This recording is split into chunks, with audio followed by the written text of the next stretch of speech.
On September 17, 1849, Harriet Tubman would make her first attempt to escape slavery with her two brothers.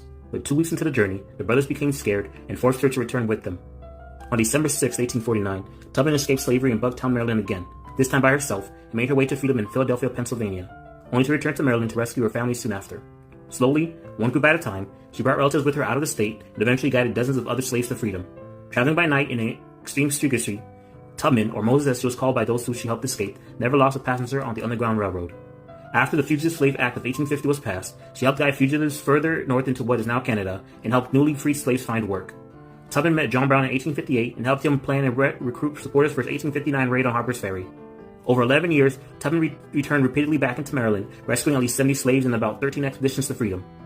When the Civil War began, Tubman worked for the Union Army, first as a cook and nurse, and then as an armed scout and spy. The first woman to lead an armed expedition in the war, she guided the raid on Combahee Ferry, which liberated more than 700 slaves. After the war, she retired to the family home property she had purchased in 1859 in Auburn, New York, where she cared for her aging parents. She was active in the women's suffrage movement until illness overtook her, and she had been admitted to a home for elderly African Americans that she had helped to establish years later. She's an icon of courage and freedom in the USA today.